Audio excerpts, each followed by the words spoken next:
Di series video kali ini kita akan membahas mengenai add-on domain ya. Jadi misalnya dalam satu domain kita ingin tambahkan lagi add-on domain. Nah, case-nya ini seperti apa? Contohnya misalnya website linkraya.com.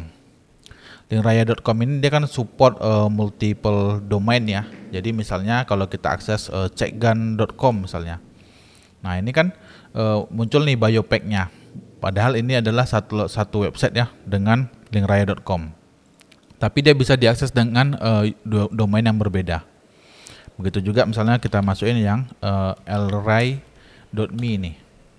Nah, dia akan diredirect ke linkraya.com. Jadi ada case website yang dimana dia support multiple domain gitu. Jadi multiple custom domain.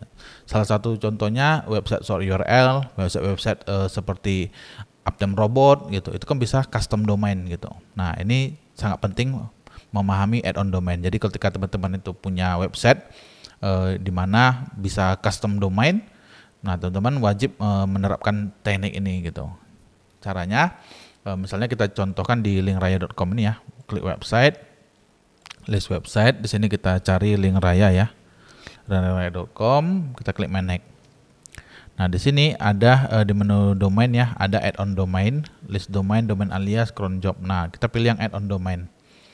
Di add-on domain ini ada domain tab ya. Domain tab itu ada subdomain dan add-on domain.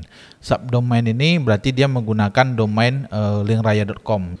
Contohnya web1.linkraya.com, web2.linkraya.com ini merupakan subdomain ya. Web2 merupakan subdomain dari linkraya.com. Nah, kalau dia add-on domain, yang add-on domain ini total berbeda gitu. Misalnya cekgan.com, lray.me, lalu sini misalnya ada adnata.com gitu. Nah, ini total berbeda kan, domainnya berbeda dengan linkraya.com ini. Jadi berbeda dia. Nah, misal kalau teman-teman itu websitenya itu ingin bikin subdomain tapi foldernya masih di dalam yang sama. Misalnya teman-teman punya website misalnya linkraya.com gitu. Part folder webnya jadi /home/linkraya.com/public html. Nah, kalau teman-teman bikin add-on subdomain, nanti di sini akan ada teman-teman bisa bikin nih part folder subdomainnya jadi seperti ini. Subdomain.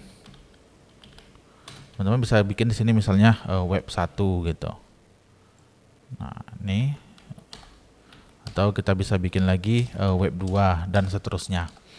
Nah, kalau teman-teman itu dia ingin satu yang sama gitu, misalnya orang mengakses cekgan.com ini akan di-redirect juga ke sini gitu.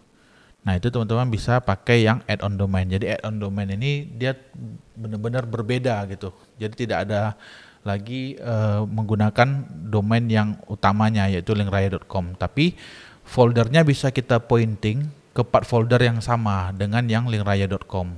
Jadi misalnya cekgan.com ini part foldernya ini part foldernya itu sama seperti ini. Kita bisa bikin seperti ini. Nah, seperti ini. Jadi ketika ada yang mengakses cekgan.com, maka dia akan membaca di sini. Tuh. Nah, ini tekniknya ketika ada website yang support custom domain gitu. Seperti misalnya Uptime Robot custom domain gitu. Ini kan kita bisa bikin satu spek ini custom domain kan. Nah, seperti ini custom page. Nah, ini custom domain arno https gitu. Nah, itu tekniknya seperti itu, menggunakan add-on domain seperti ini. Nah, kita akan contohkan di sini ya. Kalau teman-teman lihat di list subdomain add-on domain, sini kami ada cekgan.com lray.me gitu. Nah, ini kalau teman-teman akses cekgan.com, nah dia partnya itu ke situ, ke dalam part yang sama dengan linkraya ini. Nah, teman-teman bisa cek di sini ya. klik file manage. Nah, di sini dia akan lari ke sini home linkraya.com. Nah, di sini dia akan membaca ini juga gitu. Jadi ini sangat penting ya teman-teman pahami ketika teman-teman itu websitenya itu support custom domain.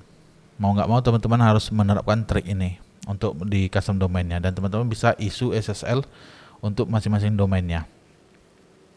Nah, tapi kalau nanti teman-teman itu domainnya itu menggunakan subdomain, maka domain type-nya itu pakai yang subdomain. Teman-teman pilih aja misalnya linkraya.com. Di sini apa misalnya web1.linkraya.com gitu. Nah, di sini teman-teman tinggal pointing nih partnya. Misalnya web1 gitu. Atau teman-teman bisa bikin public html/web1 gitu. Teman-teman bisa spesifik lagi versi PHP-nya. Nanti di dalam sini akan muncul nanti web1 gitu.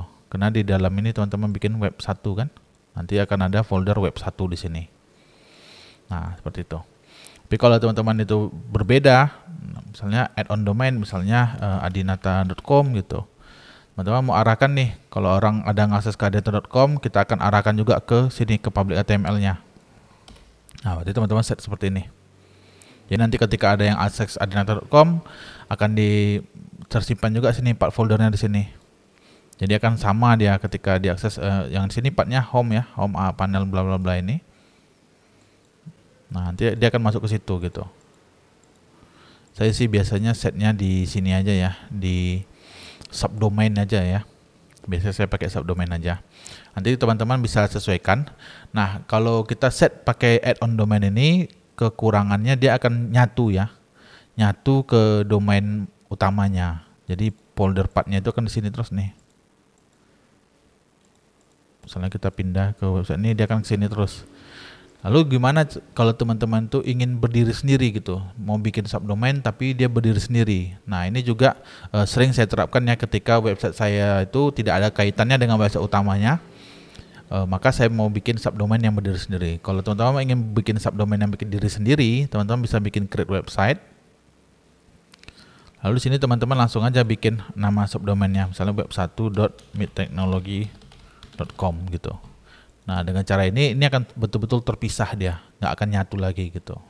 Jadi teman-teman silahkan teman-teman sesuaikan dengan kebutuhan masing-masing ya. Dan sejauh ini saya lebih suka kalau websitenya itu tidak ada kaitan.